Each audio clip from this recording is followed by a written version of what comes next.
যে দেশের বর্তমান যে পরিস্থিতি, সেই পরিস্থিতিতে একটি রাজনৈতিক শক্তির উত্থানের জন্য আমার রাজপথে থাকা প্রয়োজন।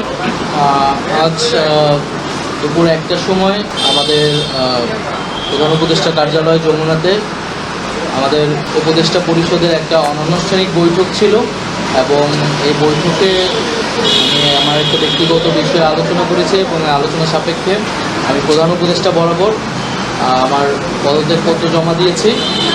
আমার যেই দুটি মন্ত্রণালয় ছিল, তথ্য ও সম্প্রচার এবং ডাক, টেলিযোগাযোগ এবং তথ্য প্রযুক্তি, দুটি মন্ত্রণালয়ের দায়িত্ব থেকে আমি ইস্তফা দিয়েছি। অন্তর্বর্তীকালীন সরকারের প্রধান উপদেষ্টা পরিষদ থেকে পদত্যাগ করেছেন তথ্য সম্প্রচার মন্ত্রণালয়ের উপদেষ্টা নাহিদ ইসলাম। মঙ্গলবার 25 ফেব্রুয়ারি দুপুরে যমুনায় প্রধান উপদেষ্টার সঙ্গে বৈঠক শেষে তিনি এই পদত্যাগের কথা জানান। এদিকে গত কয়েকদিন ধরে নাহিদ ইসলামের পদত্যাগ নিয়ে গুঞ্জন চলছিল। নতুন রাজনৈতিক দল গঠন এবং সেখানে তার নেতৃত্ব দেওয়া নিয়েই মূলত পদত্যাগের বিষয়টি সামনে আসতে থাকে।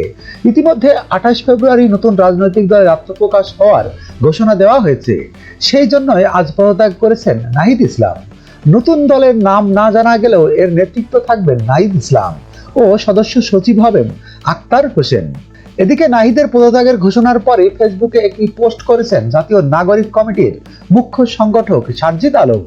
সেখানে তিনি লিখেছেন, এ তুফান তরি দিতে হবে পারি, দিতে হবে তরি পার, রাজপথে স্বাগতম সহযোদ্ধা।